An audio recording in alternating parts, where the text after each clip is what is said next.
ሰላም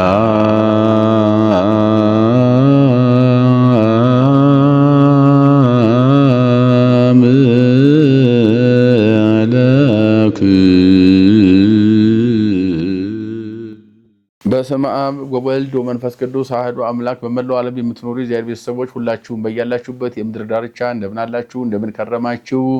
እስከዚህ ዕለትና ሰዓት ያደረሰን የሰራዊት ጌታ እግዚአብሔር አምላካችን ከፀሐይ መውጫ እስከ ፀሐይ መግቢያ በፍጥረታት ሁሉ አንደበት ስሙ የተመሰገነ ይሁን። ዛሬ እንደ እግዚአብሔር መልካም ፈቃድ የምንመለከተው ኦሪት ዘጸአት የብሉይ ኪዳን የመጽሐፍ ቅዱስ ማብራሪያ ትምህርታችንን ነው። ዘጸአትን እየተመለከት እስካሁን መተናል። ባለፈው 39 ምዕራፍን ተመልክተናል። ዛሬ የመጨረሻው የኦሪት ዘጸአት የመጨረሻው ምዕራፍ የሚሆነውን ኦሪት ዘጸአት ምዕራፍ 40 እንመለከታለን። በምዕራፍ 40 ምን ሆነ? እስኪ ንዋየ ቅድሳት ሁሉ ተሰርቶ ደብተራ ኦሪት ተከናውና ህዝቡ ሪፖርት አድርጓል። ሰሪዎችም ሁሉ ደስ ብሏቸው ሙሴን ባርኮ ተለያይተዋል። አሁንስ በ40ኛው ምዕራፍ ላይ ምን ያዛል ሙሴ? እግዚአብሔር ስለ ሙሴ ምን ይላል? ምን መመሪያ አለው የሚለው እንመለከታለን። ወተናገሩ እግዚአብሔር ለሙሴ ወይቤሎ አመርሰ ሰርቀ ዘቀዳሚ ወርህ ትተክላለህ ደብተራ መርጡል። ሰርቀ ወርህ የመጀመሪያው ሰርቅ ባደረገ በመጀመሪያው ወር ማለት በሚያዝያ ወር ወርሃን ኔሳን ነው። ሚያዝያ ዘውቱ ሚያዝያ ወርሃን ኔሳን ቢል ዘውቱ ሚያዝያ በእስራኤል በዕብራውያን አቆጣጠርና ቀመር የመጀመሪያ ወራቸው ሚያዝያ ነው። ሰርቀ ወርህ ፀሐይ በወጣ ጨረቃ በወጣች በመጀመሪያው ሰርቀ ወርህ ሚያዝያ ተተክላለህ ደብተራ መርጡል እሷን ተተክላታለህ ብሎታል። በአደባባይ ተሰርታ አልቃለች። ነዋያቷ ሁሉ ተጠናቀዋል። ካህናት እስከ አልባሳቻቸው ተዘጋጅተዋል። አሁን የቀረው ደብተራ ኦሪትን በአደባባይ ህዝቡ ባለበት መርቆ ቤተክርስቲያን እንደማስረከብ በዓል እንደማክበር ደብተራ ኦሪትን በአደባባይ ተተክሎ ህዝቡ አምልኮተ እግዚአብሔር በደብተራ ኦሪት እንዲፈጽም አደባባይ ላይ መትከል ትተክላታለህ። ወታነብራ ለታቦተ መርጡል ታቦቱንም በዚያው ውስጥ አስቀምጠዋለሁ። ትከድና ለታቦት በመንጦላይት በመጋረጃ ታቦቱን ትጋርደዋለህ። ወታበጉ ማይድ ወተሰራም በስርዓታም ስርዓቱን በስራ ማይዱን ታዘጋጃለህ። ማለትም መባ ታቀርባለህ ወይም መስዋዕት ታደርጋለህ። ወታበጉ ወተሰር ማቱያ ማብሪያዎቹንም ታዘጋጃለህ። ወታነበር ማይጠን ተዘወርቅ በዚያ ያጥኑ ቅድመ ታቦት በጣዖቱ ፊት የሚያጥኑበትን ማይጠን ተወርቅ ታዘጋጃለህ። ዘመርጡል ወትወዲ መንጦላይ ሀበው ተደብተራ ዘመርጡል በዚያም በሆተ ደብተራ ማለትም በመገናኛው ድንኳን በር ላይ መጋረጃ ታዘጋጃለህ።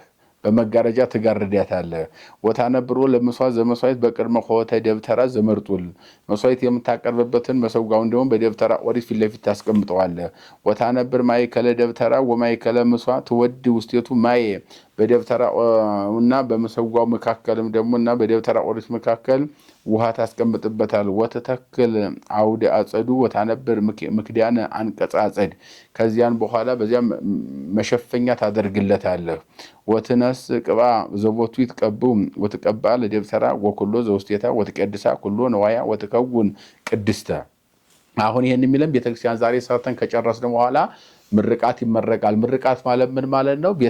ቤቱን ወደ መቅደስነት መቀየር ነው። ወደ መቅደስ እንዴት ይቀየራል ካልን ያው በቅባ ሜሮን ነው የሚከብረው። በቅባ ሜሮን ተቀብቶ እንደሚከብር ይሄ ህጉ ስርዓቱ እዚህ ላይ የተሰራው ኦሪት ዘጸአት ምዕራፍ 40 ላይ ቤተክርስቲያን አሁን ስርዓቷ የሚከናወነው በአጠቃላይ አይ ኦሪት አልፏል አያስፈልግም ለሚሉ ሰዎች እንደው እነሱን ያለፈባቸው እንጂ ኦሪት አላለፈችም። ለዚህም በቤተክርስቲያን ማንኛውም ኦርቶዶክሳዊ ሊረዳው የሚገባ ነገር ቢኖር ቤተክርስቲያን አሁን ስንመርቅ ነዋያተ ቅድሳት ስንገዛ አልባሰ ካህናት ስንገዛ እነኚህ ሁሉ በምን ይቀደሳሉ? በቅባ ቅዱስ በቅባ ሜሮን ከብረው በቅዱስ ቅባት ተቀብተው ከብረው ነዋያት የሚሆኑ ቅዱሳን የሚሆኑት ተቀድሰው ነው፣ ከብረው ነው፣ ተቀብተው ነው። ስለዚህ በዚህ መሰረት ይሄንን ቤተ መቅደሱን በአደባባይ ተክሎ መቀደሱን ነው። ውስጡንም ውጩንም እንድትቀባ መደረጉን ነው። ወተቀቦ ለማይከብ ወለመንበሩ ወተቀድሶ ከዚያ በኋላ መግቢያውን ከገባ በኋላ መንበሩ ሁሉ ትቀድሰዋለህ፣ ትቀባዋለህ። ወታመጽኦም ለአሮን ወደቂቆ ሀበው ተደብተራ ዘመርጡል ወታጽቦም በማይ የአሮንንና የአሮን ልጆች ማለት ካህናቱን ማለት ነው። እነሱ ወደ መቅደስ ታመጣና በውሃ ታጥባቸዋለህ። ወታለብሶ ለአሮን አልባሰ ቅዱሳት ወተቀብኦ ወተቀዲሶ ወይከውነኒ ካህነ አሮንን ትቀድሰዋለህ፣ ካህን ታደርገዋለህ። ከዛሬ ጀምሮ ካህን ይሆነኛል። አሁን ደብተራ ኦሪት ሁሉም ተሟልቷል። ከተሟላ በኋላ ቤተ መቅደሱ ሲቀደስ እዚያ ካህንም ያስፈልጋልና ለመጀመሪያ ጊዜ እግዚአብሔር በምድር ላይ ቆሞ የሚሄድ ካህን አሮን ወንድም ካህን ይሁን ብሎ እሱን ታጥበው ካህናቱ እሱ ብቻ ሳይሆን ልጆቹም ታጥበው አብረው ይግቡ። ስለዚህ ዛሬ ጀምሮ ካህን እሱ ነው ደብተራ ኦሪትን የሚያገለግለው ብሎ ለመጀመሪያ ጊዜ አሮን ካህን ሆኖ መሾሙን መቀባቱን ነው የሚነግረን። ወታመጽ ደቂቅኒ ወታነብሶም ውስጥ አልባሰ ከዚያ በኋላ የአሮን ልጆች ማለትም ካህናቱን ታመጣና ያንን የተቀደሰ ልብስ ታለብሳቸዋለህ። ዛሬ ቤተክርስቲያን ልብሰ ተክህኖ ተገዝቶ ገብቶ ጸሎት ተደርጎበት ከተቀደሰ በኋላ ካህናትም ያን እየለበሱ እንደሚያገለግሉ ልጆቹን አንተ ከባረካቸው በኋላ ልብሳቸውን ባርከህ እነሱን ታለብሳቸዋለህ። ወተቀብኦም በከመ ቀባይከ አባሆሙ ወይ ከውኑኒ ካህናቲ አባታቸው አሮን እንደቀባው እነሱንም ትቀባቸዋለህ ካህናቲ ይሆኑኛል።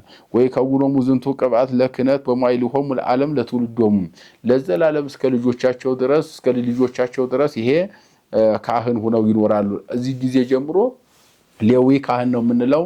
ይሄ ነገደ ሌዊ ከነገደ ሌዊ ያወጣ የምንለው ከዚህ ጀምሮ እስከ ዘላለም ድረስ እስከ ልጆች ድረስ ካህን ትሆነኛለህ ብሎ እግዚአብሔር አሮንና ልጆቹን ካህናትን ለይቶ ለመቅደስ አገልጋይ ማድረጉ ነው።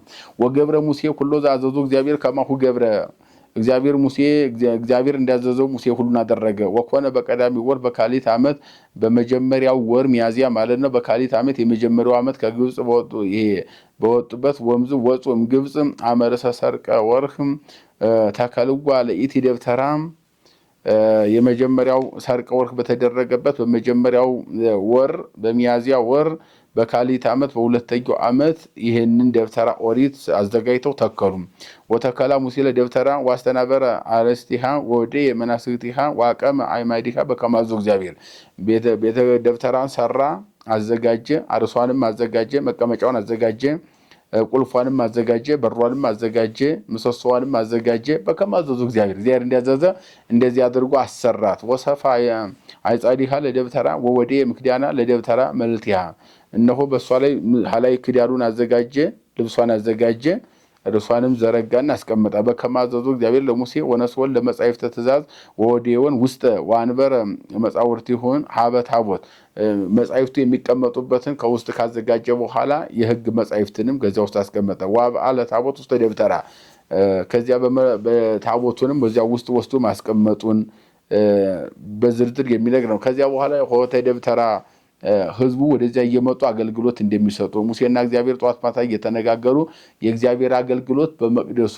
ሁልጊዜ መኖሩን ወይም እግዚአብሔር ራሱ በመቅደሱ ያለው አገልግሎት መውደዱ የሚታወቀው አምደ ደመና እየመጣ የክብር ደመና እንደሚጋርዳት ወሲኢነ ሙሴ በውቃ ውስተ ደብተራ መርጡን እስመ ጸለለ ደመና ወስብሐተ እግዚአብሔር ተመላት ደብተራ ደመና የክብር ደመና ጋርዷታልና የእግዚአብሔር ክብርም እሷን ስለተቆጣጠራት እግዚአብሔር ወደ ደብተራ ኦሪት ሙሴ መግባት እስከሚሳነው ድረስ እግዚአብሔር መገለጡን ወም ከመሰሰለ ደመናም ላይ ለደብተራ ይግዕዙ ደቂቀ እስራኤል በመንገዶም እንግዲህ የእስራኤል ልጆች ጉዞ የሚያደርጉት ደመናው ከደብተራ ኦሪት ሲሰወር ነው።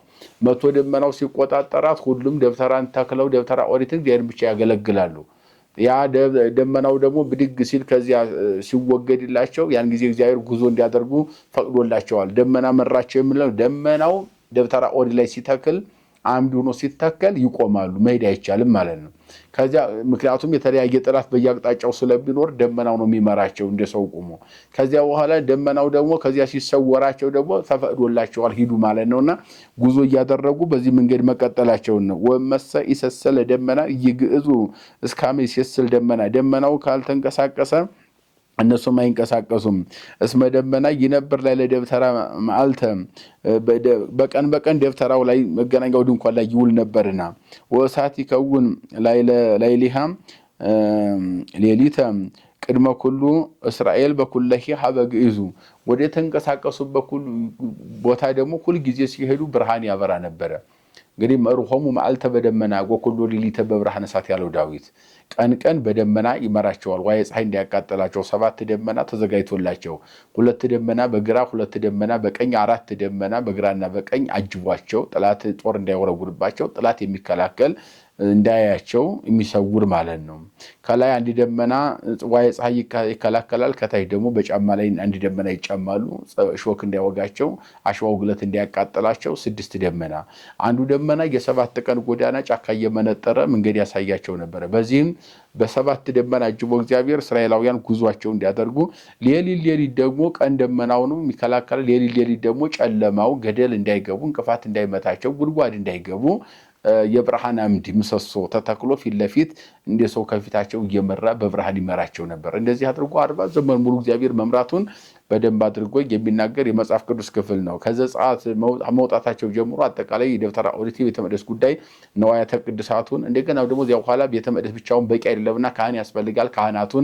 ካህናት ብቻቸውን በቂ አይደለም። ነዋያ ቅድሳት የሚሰሩ ጠቢባንን ደብተራ ኦሪትን ሁሉን ጥንቅቅ አድርጎ ስርዓተ አምልኮ የመጨረሻውን ሲደመድመው ኦሪት ዘጸአት ምዕራፍ 40 መደምደሚያው ላይ ካህናት አሮንና ልጆቹ ካህን ሆነው ለዘላለም እንዲኖሩ እግዚአብሔር ማዘዙን መቀባቱን ክህነት መሾሙን ከዚያ በኋላ ሙሴ መስፍን ሆኖ የመስፍነቱን ብቻ እንዲሰራ የቤተ መቅደሱን አሮንና ልጆቹ ካህናቱ እንዲሰሩ አድርጎ ሕግ የተሰራበት ጥንቅቅ ያለ የመጽሐፍ ቅዱስ ክፍል ኦሪት ዘጸአት ምዕራፍ 40 ነው። የመጨረሻው ምዕራፍ ነው። ዘጸአት በዚህ ይጠናቀቃል። የመከረን የገሰጸን ያስተማረን የሰራዊት ጌታ እግዚአብሔር አምላካችን ከፀሐይ መውጫ እስከ ፀሐይ መግቢያ በፍጥረታት ሁሉ አንደበት ስሙ የተመሰገነ ይሁን። ይቆየን።